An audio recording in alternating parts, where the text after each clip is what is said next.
Greetings, people of Earth. Welcome back. My name is Jax, and today we are talking about how falling in love can really change you. I have tried to film this video 3 times now and been unsuccessful every time, so we're gonna try it again. I think this is something that you're either going to be super familiar with or you're going to have no experience with, which is totally fine. The whole idea that you have to have fallen in love and, all of this stuff is so,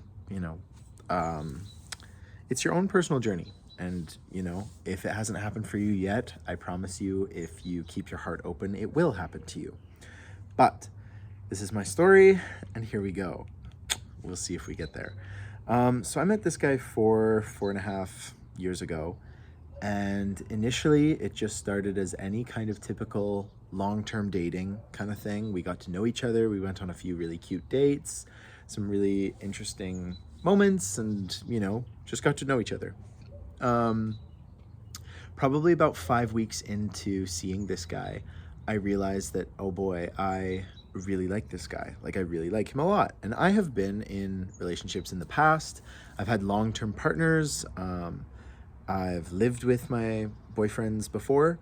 But this just seemed quite different. And I don't know what it was. I can tell you, honestly, there was like just something about like looking him in the eyes that was just like, feels really different. It feels like he is seeing me and I am seeing him, and we're connecting on a level that is stronger than anything I'd had before. So I was really kind of interested in that.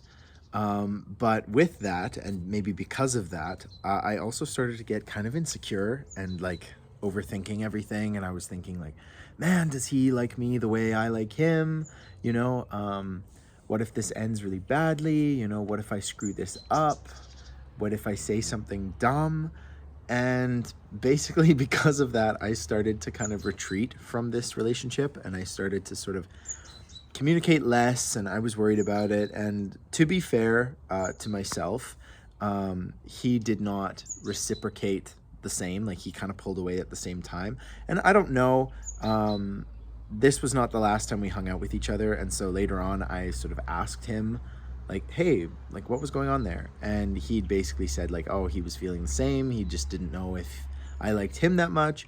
And so we kind of both just like distantly moved apart, but we never stopped kind of communicating now and then. We just stopped seeing each other, and we, went on our own way.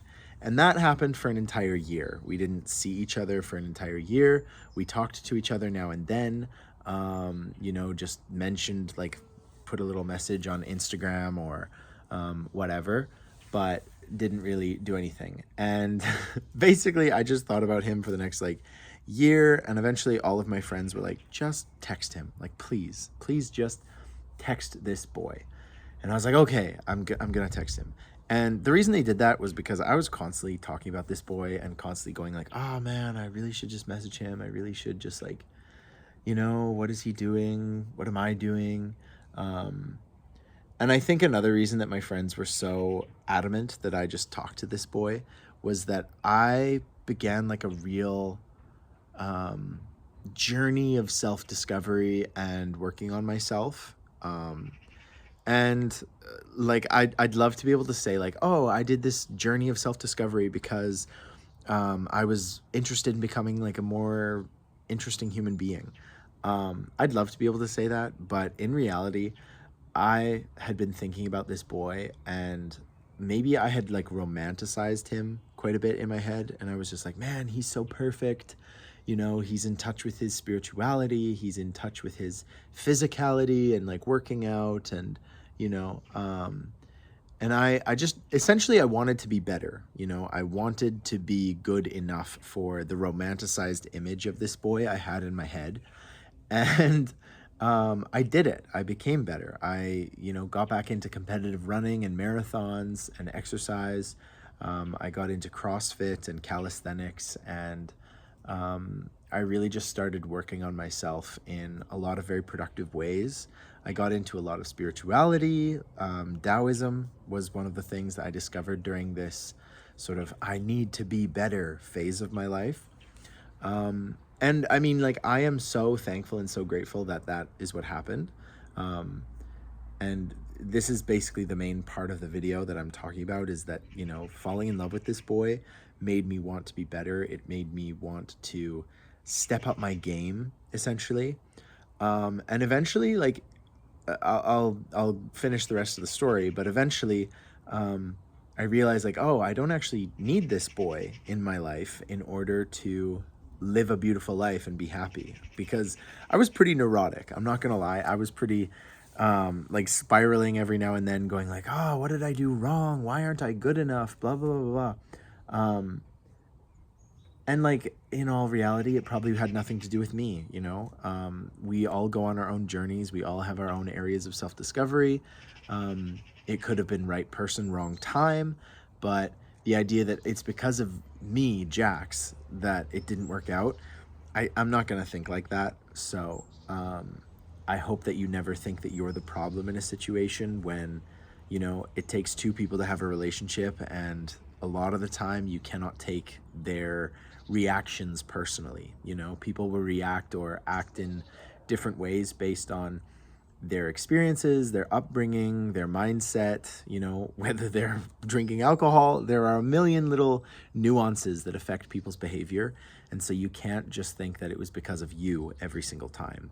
You'll go crazy thinking like that. And I nearly did. So anyway, so a year goes by since talking to this guy, and my friends finally just say, Jax, please, for the love of all that is holy in Christendom, just text him. And so I did. I texted him. I was like, hey, do you want to hang out? And he was like, yeah, I do. And that was awesome. That was honestly like, oh, this is great. And then we proceeded to hang out for the next 6 months after that, pretty consistently. We traveled to see each other, hang out. And I have to say, the dates that we went on together have been the best dates of my life. They were so much fun. They were free. One of the things that I had done over the year of self-discovery and like leveling myself up was learning about sort of going with the flow, enjoying life in the moment, and understanding that nothing is permanent. Nothing has to be permanent in order to enjoy it.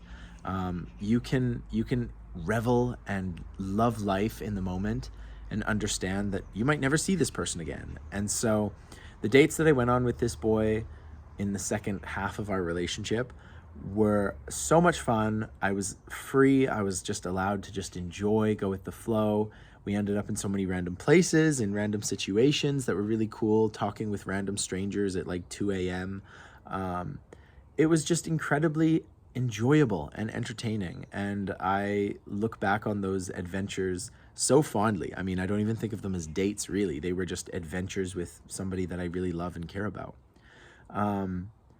And I just think that that's amazing. And I wish I had some like little ending for you of how this ended between me and the boy that I love, but or I loved, I should say. But no, I still love him, wherever he may be in life. Hope you're doing amazing, and, you know, go out and destroy the world, and not destroy the world, but like conquer the world. Do things that you want that just make you feel amazing. But yeah, there really was no like hard conclusion. There was no ending. I think we're both in different parts of our life right now. And, you know, if he were to message me out of the blue and say, hey, do you want to hang out? I'd probably be like, yeah, absolutely. Of course I do. Like, let's go on an adventure. But at this point in my life, I'm learning to just love the impermanent and go with the flow and the energy that happens. I know this sounds all spiritual, but I'm loving life every single day, truly. I'm in a beautiful part of the world. I'm in the south of France right now, and it's absolutely gorgeous and amazing and super incredible. I went down to the ocean today and swam in the Mediterranean. So, you know, it's just been a really fun adventure. And I have to say that falling in love, I have fallen in love now 4 times in my life. And this 4th time, this most recent time, was the one that really opened my eyes, changed me in so many ways for the better, made me level myself up. And I will never advocate for romanticizing people. Like really look at the person that you're interested in, and don't romanticize them. Don't make them out to be this like heroic, amazing figure, because I definitely did that. You know, I made this boy out to be absolutely superhuman, and that was not healthy. That was not good. That wasn't healthy for him. That wasn't healthy for me. And you know, I've definitely come back to reality and come back to sort of normal expectations. But what I will say is that the idea of wanting to improve yourself is almost always a positive character trait. You know, I did so much reading and learning and physical fitness. I took care of my health a lot more in the last few years, and I will never regret that action. I will never regret that. Being able to learn to love life in the moment has been one of the greatest things that I have ever learned, and I'm eternally thankful for this boy and the way I romanticized him for me to do that. And so I'm at the point in my life where I'm very content. I'm very happy with who I am and what I'm doing and where I'm going. And I wouldn't change it for the world. So I want to thank that boy, wherever you are in the world, that guy. Thank you. Sorry for romanticizing you. I don't think you might not have even noticed, because it was something that was very internal to me and it was sort of my view. But I wish you the best, and if you want to hang out, let me know. I don't think he watches these, so it's fine. But in all seriousness, I highly encourage everyone to just be honest and love without qualification. You know, just what do they call it? Unconditionally love.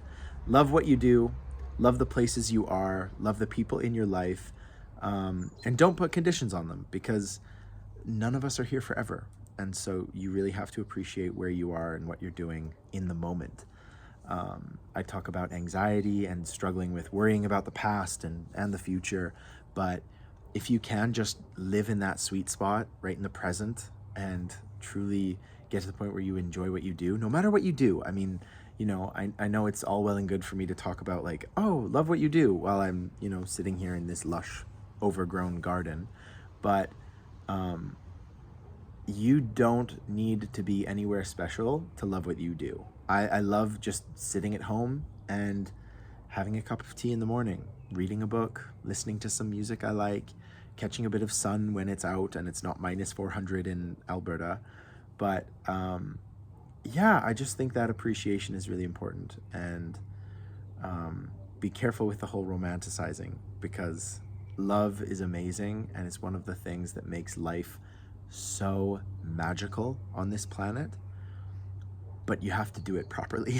you can't romanticize your partner and make them out to be a demigod when they're just as human as you and I.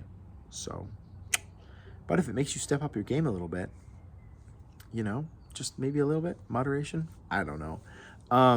Thank you so much for listening to this very personal story. I know I don't share a lot of this kind of personal stuff on here, but if you like it, please let me know. Like the video, subscribe, leave a comment on your thoughts about romanticization and falling in love, and what to do when you fall in love, and how to fall in love, where to meet people to fall in love with. Yeah, but again, thank you so much for listening, and I hope you're having an amazing day. And as always, I will talk to you guys tomorrow.